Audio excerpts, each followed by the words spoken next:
Olá, meu nome é Guilherme Valtenberg, eu sou editor sênior do Poder 360 e este é o Poder Entrevista. Com a gente hoje o ex-presidente Fernando Henrique Cardoso. Presidente, muito obrigado pela entrevista. E o senhor foi, no passado, antes de ser presidente, ministro da Fazenda e criou o Plano Real, que mudou o futuro e o presente atual do Brasil. Hoje, quais são os grandes desafios econômicos que o país tem que vencer para voltar a ser competitivo em plano global? Veja, claro, eu ajudei a fazer o Plano Real, tinha uma equipe boa que trabalhava comigo e tal, mas o meu papel naquele momento foi muito mais de explicar para o rumo do país. O que está faltando mais é você sentir que o Brasil tem caminho, tem rumo, e que esse caminho vai te beneficiar no limite, né? Não é só uma questão de equilíbrio econômico. Até hoje, talvez tenha mais do que naquela época. Falta a crença de que nós vamos indo bem, né? De que a coisa que se faz está bem feita e vai ajudar a todos e tal.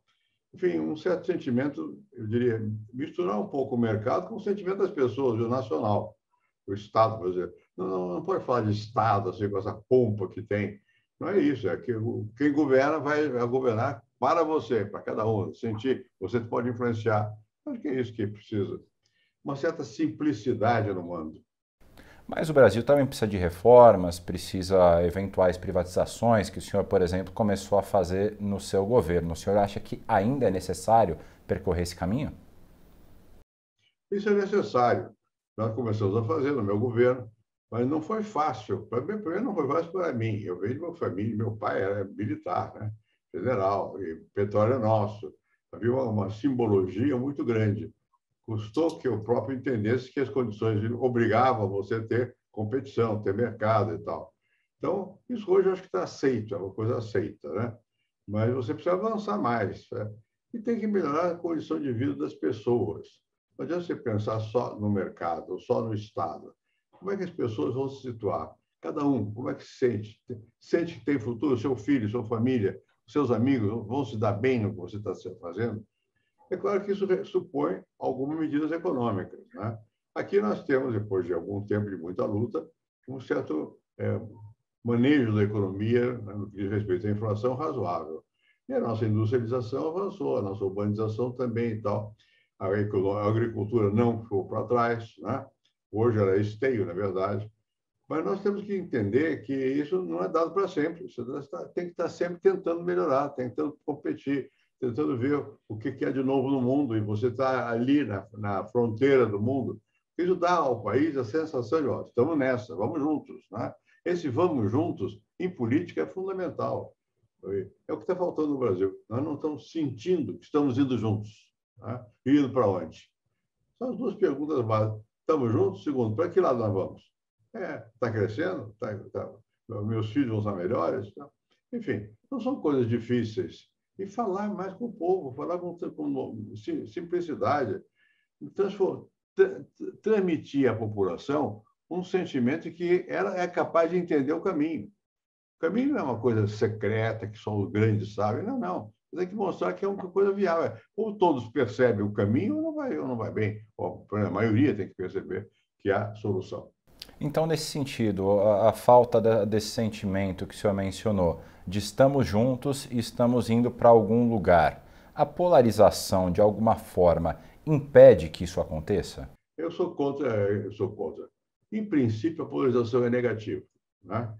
Olha aqui, deixa eu lembrar um fato simples.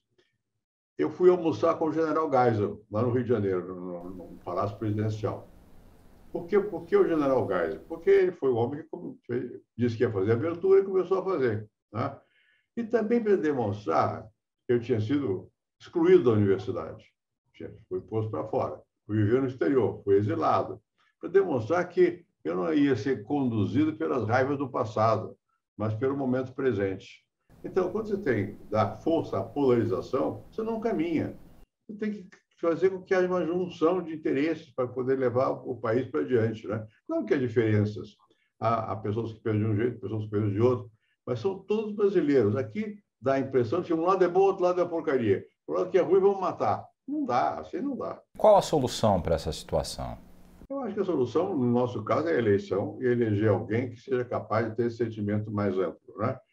Bom, cada um terá fará sua aposta, talvez cedo para nós apostarmos. Mas eu acho que a solução virá da substituição dessa visão totalitária, que meu lado é bom, o seu lado é mau, por uma outra. Olha, nós somos nós, em conjunto. Quer dizer, a minha diferença de você é tal, em tal e tal qual ponto, mas no fundo nós estamos construindo um país democrático, um país inclusivo, em que as pessoas se sintam com condições de trabalhar, de viver, etc. Eu não gosto dessa polarização, porque ela pode levar ao ódio, né? Tem levado, evidentemente. E isso depende muito do discurso presidencial. Pode parecer ridículo isso, eu sou sociólogo, falar de pessoas e não de povo. Mas, no caso, os líderes têm peso nessa questão e têm que assumir as suas responsabilidades. Uma das principais responsabilidades do líder é não deixar transparecer a ideia de que ele vai mandar.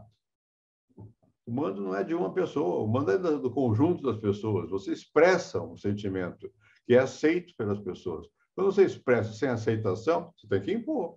E impor não acho bom, não é democrático. E hoje o presidente Bolsonaro ele tem uma aprovação, na verdade não é nem aprovação, a rejeição ao nome dele, que nem o Poder Data revelou nessa semana, está em 61%. Ele vai ter bastante dificuldade nas eleições do ano que vem. O Lula é quem aparece com as maiores chances de ganhar. Ele teria a capacidade de fazer essa união do país que o senhor está falando? Bom, eu conheço bem o Lula, né? Eu conheço o Lula de outros tempos, de outros carnavais, como diria, né? Quando ele era líder sindical e tal.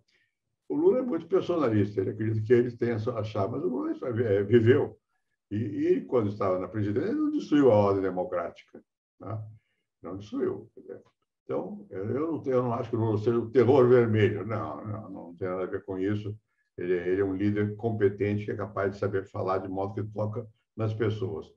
Nesse momento, não é que eu prefiro, naturalmente, pessoas de outra tendência, mais organizadas que o Lula. Mas eu não acho que o Lula seja um mal em si. E acho que se houver Lula versus Bolsonaro, vai ficar difícil, que a polarização fica feita. Né? É possível que ocorra isso. Né? E se ocorrer isso, é claro que eu vou ficar do lado do Lula, fazer o quê? Né? Eu conheço o Lula, eu sei o que ele faz, o que ele diz não é propriamente o que ele faz, o que ele sente é mais importante do que o que ele imagina que saiba fazer. Né? E o Lula sempre foi uma pessoa de negociação. Ele foi líder sindical. O que ele fazia no sindicato de São Bernardo? Ele negociava com os patrões, negociava o tempo todo. Né?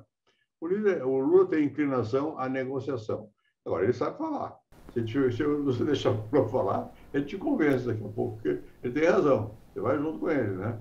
Bom, enfim, esse é defeito, não, isso é uma característica dele.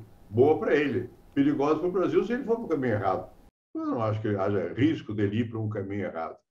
Eu reitero, eu prefiro que tenha um candidato do meu partido, que não seja do PT e tal, mas não acho que seja, não vou estar de acordo com a bandeira perigosa do PT, vermelha, não sei.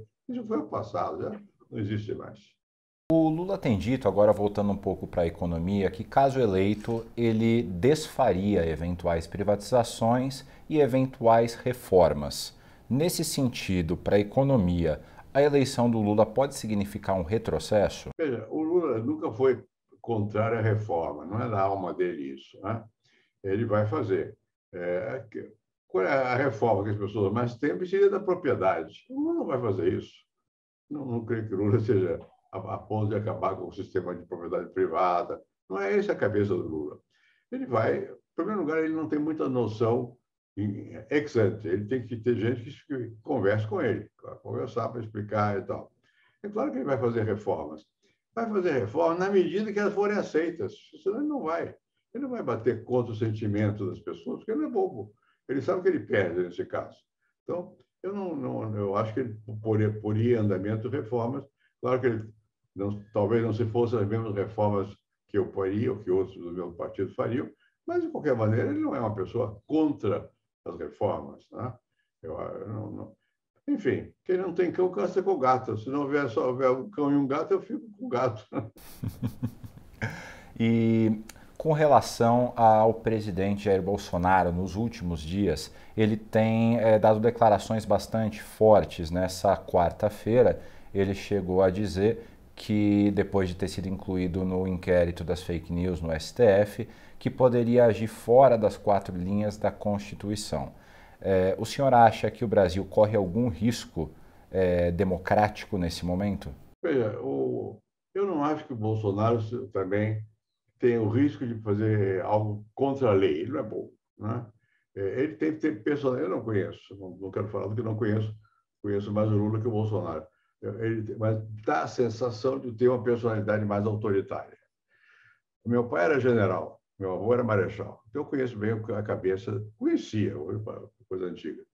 Ah, o Lula não é isso. O Lula não tem cabeça de coronel, de general, não. Ele é capitão. O Bolsonaro é capitão, né? Ele dá ordem, ordem unida, não sei o quê e tal.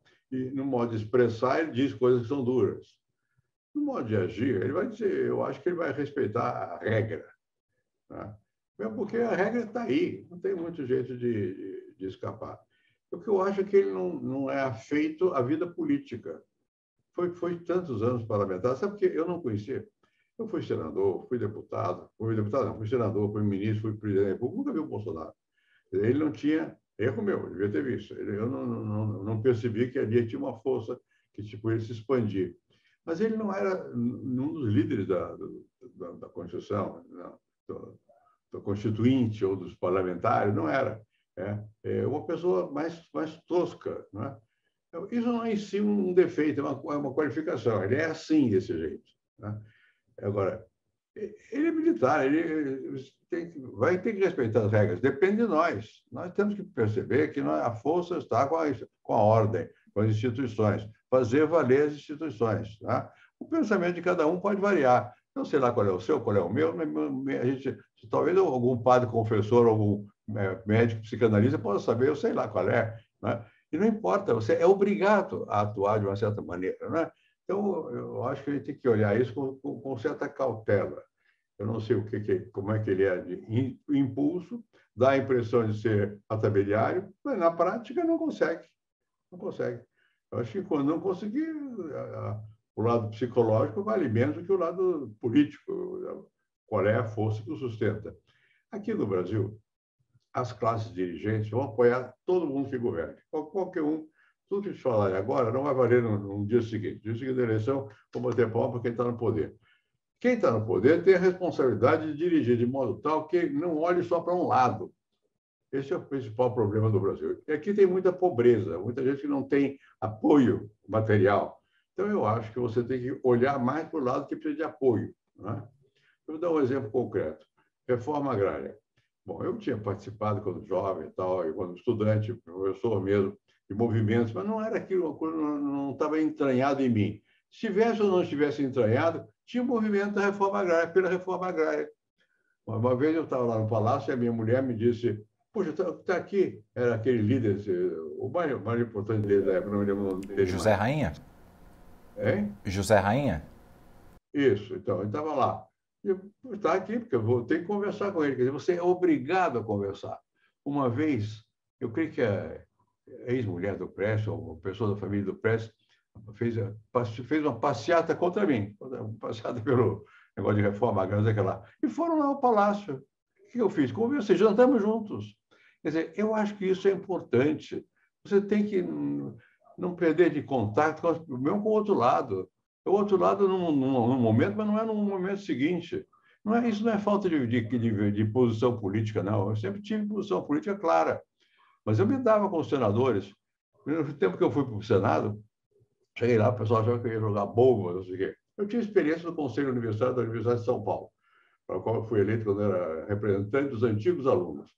Eu jantava, no final de algum tempo lá, com os velhos da Politécnica, da farmácia, que eram os donos da USP. Eu votava com eles? Não, nunca votei do lado deles, mas eu tinha relações pessoais. No Senado, meu amigo era o Virgílio Távora, por exemplo, que era um senador do Ceará. Eu gostava do Virgílio, né? E o Virgílio era coronel, era o oposto do que eu acreditava politicamente. Mas, pessoalmente, você se dá. Enfim, eu acho que não se deve criar uma situação em que você transforma o seu adversário em inimigo que você vai querer matar. Esse é o risco do Brasil, né? Você, de repente, querer... O creu morre. Não, nem crê nem morre. Vamos devagar com o andor, porque o santo é de barro, né? Tem que preservar o santo, que é o país, que são as instituições, que é a democracia. Eu acho que é isso.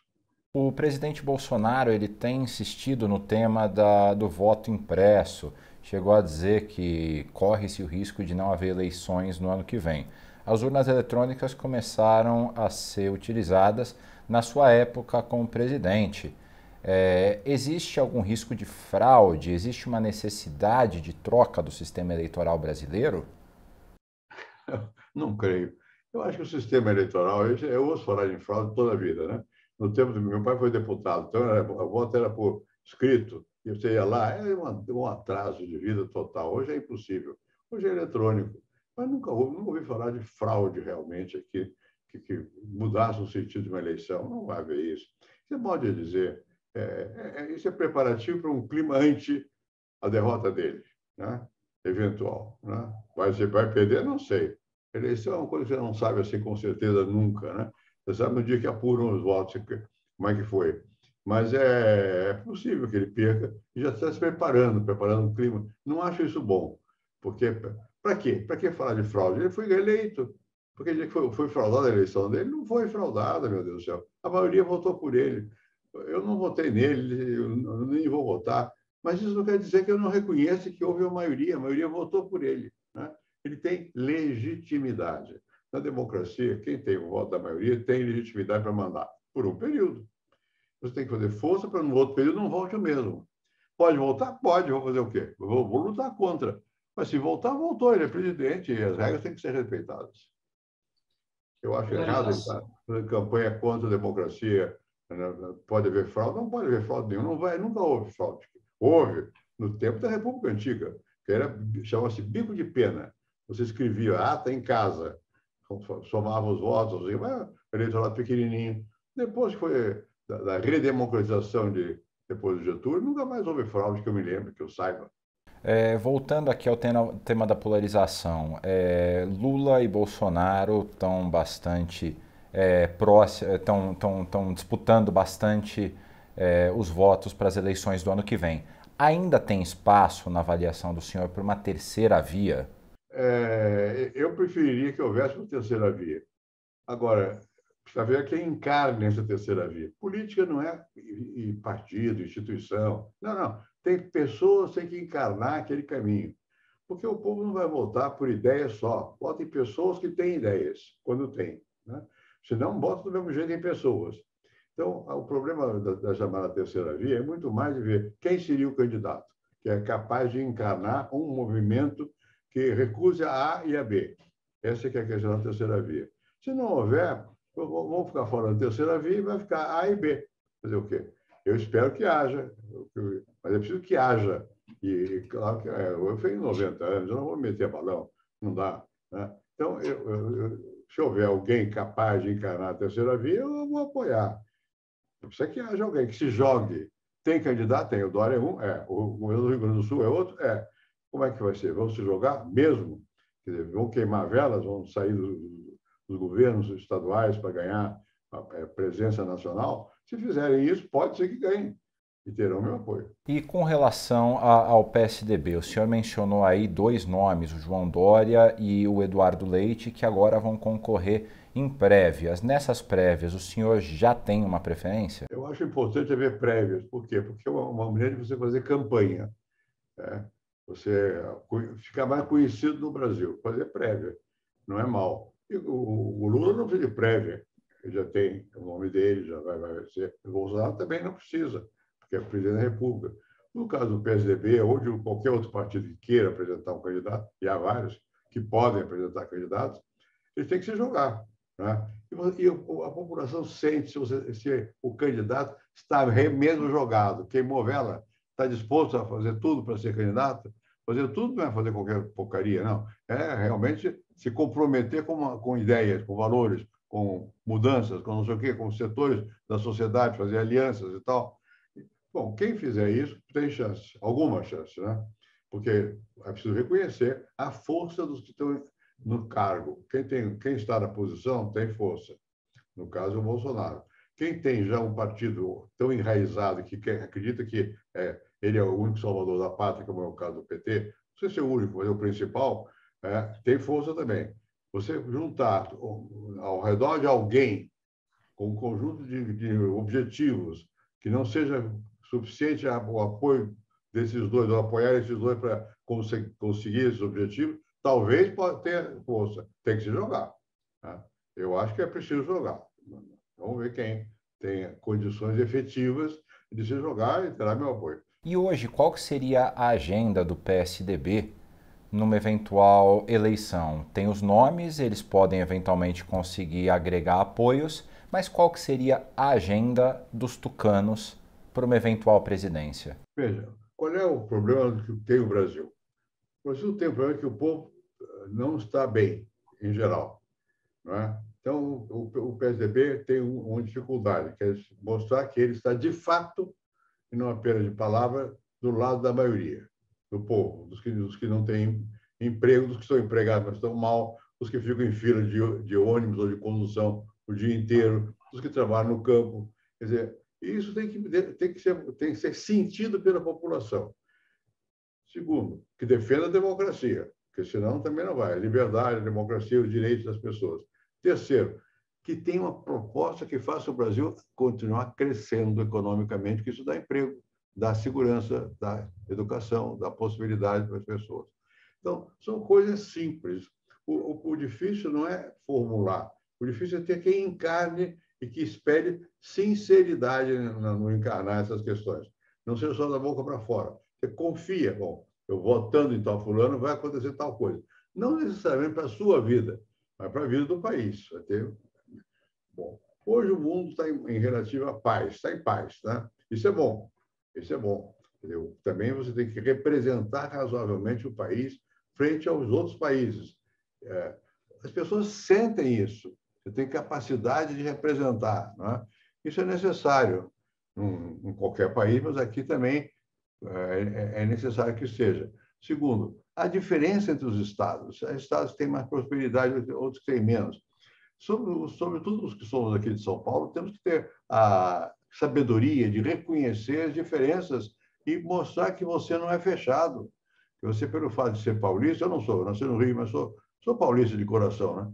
Para mostrar que você é capaz de sentir a diversidade das situações, né? Senão você vai ser repelido pelas situações. É fácil isso? É difícil. Por quê? Porque tem dois candidatos que já demonstraram que é isso. O Lula e o Bolsonaro. O Bolsonaro, porque é presidente, pode falar, não sei o que e tal. E o Lula, porque veio de pau de arara. A família dele veio de pau de arara. E não esqueceu a origem. Como é que você vai ter um terceiro candidato? Tem que ter um esforço nessa direção. Tem que mostrar que ele é capaz de, mais depressa que os outros, fazer aquilo que é bom para as pessoas que mais precisam. Não é para quem não precisa. Quem não precisa, não precisa. Pode ser gostar de você ou não gostar, é uma questão pessoal. Mas você tem que ter uma ligação umbilical na sua cabeça, não é só na sua alma, porque também, mas na sua cabeça, na sua alma, e não precisa ser o seu modo de viver, que aí depende de cada um, mas tem que ser com os que precisam. A maioria precisa. Isso aqui é um país que é um deserto de necessidade, tem muita necessidade. Ao contrário, é o contrário de um deserto de necessidade. Tem muita gente que tem necessidade. Você não vai ganhar se não tocar nessa gente, no bolso e na alma dessas pessoas. Não pense você que tocar no bolso é simples, não. Tem que tocar na alma, além do bolso. Tem que sentir que você está falando a verdade, o que você fala naquilo que você acredita. E que, além disso, você estando lá, você vai ajudar os que precisam. Vai ajudar? Isso depende de condições. Às vezes pode, às vezes não pode. Vai, tenta. Às vezes você consegue passar, que você tentou ajudar, ou você não consegue passar. Né? Eu me lembro que, quando eu fui candidato, aqui o pessoal, para me criticar, dizia que eu era da elite. Nunca fui da elite, no sentido negativo de elite, nem mesmo positivo. Sou de uma família que tinha do império, não sei o que, tudo bem. E nunca estive na miséria, mas também sei o que é a miséria. Eu conheci, não é que eu conheci por ouvir falar. Eu estudei negro no Brasil. Então, eu ia às favelas, eu ia os locais piores das cidades, no Rio Grande do Sul, Santa Catarina, São Paulo, etc. Quer dizer, e depois eu conheci o Nordeste também. Minha mãe é do Amazonas, meu pai foi militar, andou pelo Brasil todo. Isso tem que transparecer para você poder se colocar, para você poder ganhar. O Lula já tem isso de graça, porque ele veio do Nordeste, veio de uma família pobre, né? O Bolsonaro é militar, ele conhece a realidade também. Uma terceira via que seja muito, muito lá de cima, não pega. Não pega. A população vai ter que sentir que tem algo que te liga com aquela pessoa, que ele expressa sinceramente um objetivo que bate com o seu. Isso é tão importante quando você ter objetivos claros. Você tem mais do que isso, tem que ter os objetivos e, mais do que isso, ser capaz de inspirar que eu estando lá, eu vou fazer e tem caminho para você. Vamos juntos. E essa terceira via hoje, dada a situação do Bolsonaro e do Lula nas eleições, contra quem que essa terceira via concorreria para chegar ao segundo turno? Lula ou Bolsonaro? Essa coisa de terceira via, para começar a palavra terceira via, o povo não entende isso, não sabe o que é isso. Isso é palavra de intelectual, né? Ou de quem leu na Europa, não sei o quê. Aqui você tem que começar a falar, e não precisa nem. É preciso que nós nem saibamos. É preciso que as pessoas que precisam ouvir estejam ouvindo. Falar pelo rádio, falar pela televisão, fazer comício, conhecer a situação real. Né? Bom, tem muita gente que é capaz disso. Tem gente que conhece, gente que conhece de várias maneiras, ou porque viveu, ou porque aprendeu, ou porque sabe que existe, vai lá e funciona. Eu acho que o mais importante é você demonstrar na prática, né? E as pessoas sentem. O povo sente quando você está do lado dele ou não. Né? E, às vezes, o povo vota contra quem não está do lado dele, mas que você vê que dá um caminho para o país. Vota também. E lembra. O Getúlio falava, eu me lembro do discurso do Getúlio, ele falava de gravata, paletó e gravata com quatro botões, assim, paletó com quatro botões. Né? Boa noite, trabalhadores do Brasil. E depois fazia um discurso teórico, doutrinário. Bom, eu não sei se isso pega hoje. Naquela época pegava. Agora não sei se pega assim só. Mas não é só isso. Portanto, o Antônio Emílio era um homem, um dos mais ricos industriais do Brasil. Mas ele era simples de conversar.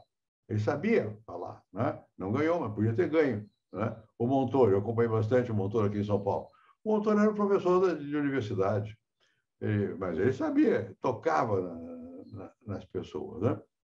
Enfim, eu acho que o Lula toca, o Bolsonaro toca, mas nós temos que ter um candidato que toque nas pessoas. Não é fácil. Tem que encontrar alguém aí que seja capaz, além de ser correto, do ponto de vista dos objetivos, de transmitir uma sinceridade que as pessoas digam, eu vou com esse, que esse vai me levar para o céu. Na hora H não leva para o céu, porque o céu está muito longe, mas, enfim, faz um caminho, tenta levantar voo.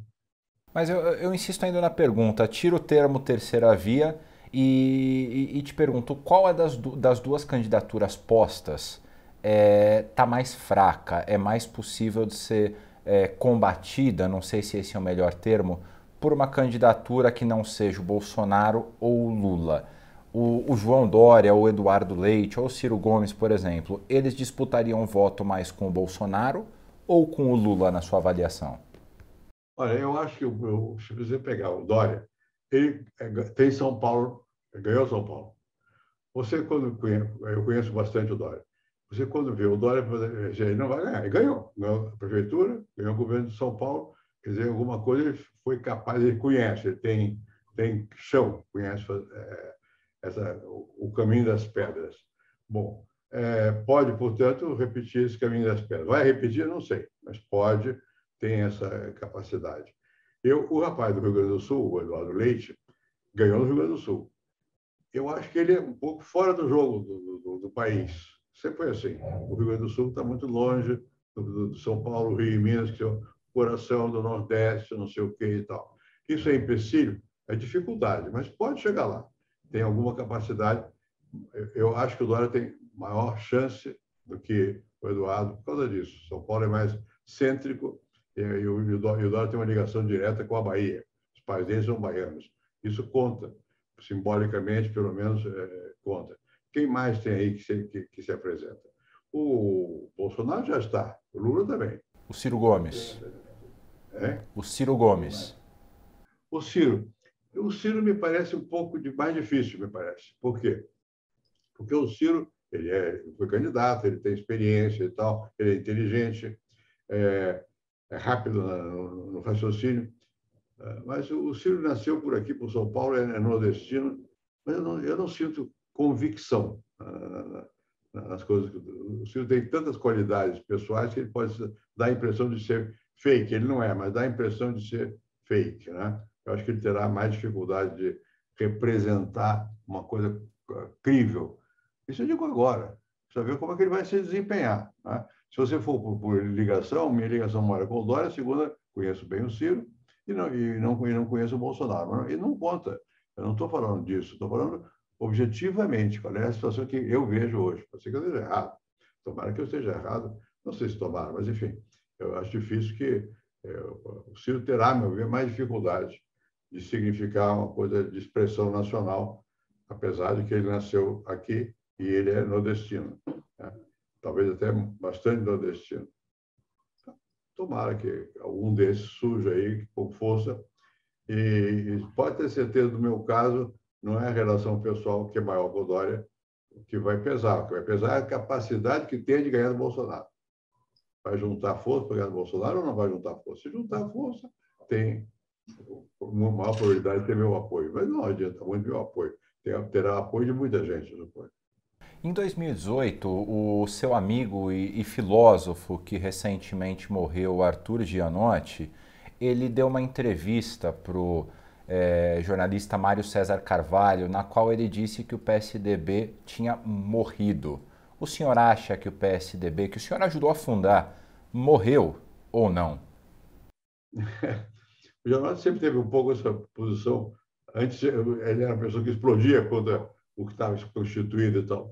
Eu não acho que tenha morrido, não. Porque, primeiro, não creio que nós estejamos numa época em que seja fácil fazer partido. O PSDB, finalmente, tem algum enraizamento, tá? E tem liderança, tem expressão. Ele precisa voltar a ter alguém que o simbolize um caminho, né? É muito mais isso do que dizer que o partido morreu. Se você comparar com a estruturação do PT, o PT tem mais estrutura, sem dúvida alguma. Mas o PT, essa estrutura pode ser um peso também para um país como o Brasil, que é dinâmico, que vai mais nas pessoas que realizam do que na construção já feita, né? Eu acho que é difícil escapar. O Bolsonaro não tem partido nenhum. Você tem, ele vai criar um partido, é ele, né? Então, você sempre tem uma situação aqui no Brasil um pouco em que as estruturas estabelecidas podem ser superadas. Mas quando você tem uma estrutura, é mais fácil. Você tem deputados, você tem acolhimento, você tem um caminho, né? Tem gente que simpatiza, gente que é contra, não sei o quê. É mais fácil. Isso, se é mais fácil, não quer dizer que vai ganhar. Para ganhar, depende de quem seja o candidato. É uma coisa chata de dizer, mas é verdade, né? Você pode ter muita estrutura e não consegue ganhar. Faltou o candidato, né? O próprio PT, depois do Lula, não ganhou mais. Por quê? Eu sou amigo até do que foi prefeito de São Paulo, boa pessoa, mas não tinha chama. Ninguém ganha se não tiver a crença que eu vou ganhar, eu vou contra tudo e contra todos, eu levo vocês para o paraíso. Tem que acreditar um pouco, tem que ser um pouco iluso para poder realizar alguma coisa. É curioso. Como eu venho da academia, onde você tem que analisar, não sei o quê, fator, é muito difícil. A vida política não é isso. Você tem que ter, às vezes, tem que não é blefar. Fazer de conta que você acredita mesmo. Se você não acreditar, não vai. O povo percebe quando você não acredita, né? Mas você tem que se jogar, tem que ter objetivo, se jogar, né? É isso que eu acho. E os partidos ajudam, porque você tem que ter estrutura também. Como é que você chega lá? Quando é que a discussão pega? Quando ela fica no bar, quando ela fica na rua, né? Na fila do ônibus. Isso é um partido que vai disseminando. Tem gente que acredita, né? E leva. Pode criar novo? Pode, sempre pode. Mas dá mais trabalho. Agora eu te faço uma pergunta, não como ex-presidente, mas como sociólogo. Na sua avaliação, quem foi o pior presidente desde a redemocratização? O Jânio, porque o Jânio tinha muitas qualidades e jogou fora. Quer dizer, então acho que foi mal, porque eu conheci o Jânio. O Jânio foi amigo do meu pai, que era deputado e tal. Então, eu conheci o Jânio. O Jânio era uma pessoa muito talentosa e jogou fora tudo, né? O Collor também. O Collor tinha menos que o Jânio, capacidade de falar com a massa, né? Mas tinha, né? Joga fora. Então, eu acho que quando você tem possibilidade de jogar fora, está fazendo bobagem, né? Pega o Lula. Não jogou fora as qualidades que tem, né? Nesses todos que nós mencionamos aqui, não jogaram fora, né? Bolsonaro, não sei. Vai ver agora como é que ele vai se comportar, se ele vai se jogar, não vai. O Ciro se mantém, mais ou menos, há muito tempo que ele está aí, sobrenadando e tal. Tem alguma liderança, né? E o Dória também. Né? Enfim, eu acho que é ruim na vida política quando a pessoa não é capaz de se realizar seus objetivos, suas ideias. Não vai. Por que engasgou num dado momento? Engasgou porque não pegou o caminho certo. Não foi capaz de dizer, ó, esse caminho é bom, vem comigo. As pessoas não vão. Às vezes você pode dizer, idealmente era melhor que tivesse sido. Sim, mas o que adianta isso? Política não é teoria, é prática. Você tem que fazer as coisas. Né? Tem que abrir espaço para os outros. Essa é a grande dificuldade para quem, como eu, tem vida acadêmica, lendo livros, não sei o quê. É a ilusão de pensar que você, na política, é a mesma coisa. Não é a mesma coisa. Você tem que influenciar os outros, você tem que fazer, tem que se jogar. Senão não adianta você ser bom, teoricamente. É bom também. Escreve um livro. Escreve um livro, vai ser famoso, pode ser, depende de cada um, aqui ou ali, mas restritamente.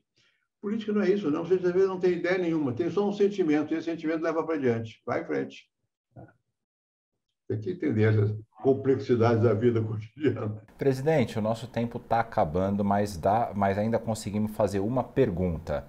Eu queria saber como que o senhor gostaria de ser lembrado pela história. Como Fernando Henrique Cardoso quer ser reconhecido no futuro? Primeiro ser lembrado de alguma coisa que não é fácil, né? Não é nada simples você ser lembrado.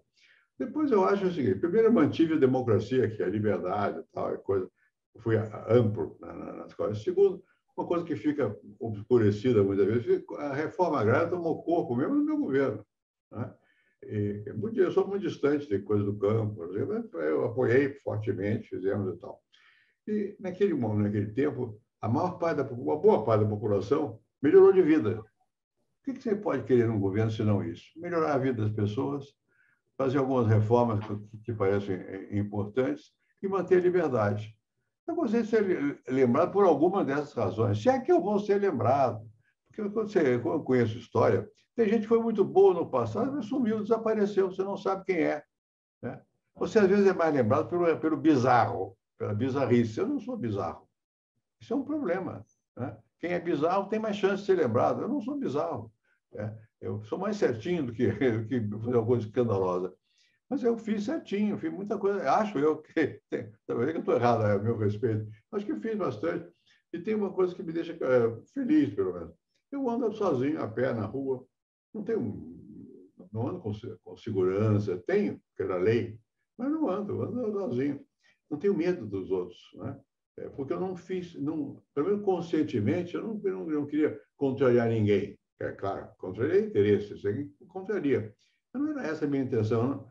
Enfim, eu acho que isso recompensa. Você vê aqui onde eu moro, em Higienópolis, em São Paulo, eu ando a pé por aqui, eu vou lá onde eu falo com todo mundo, normalmente. Muita gente nem sabe mais que eu fui presidente, né?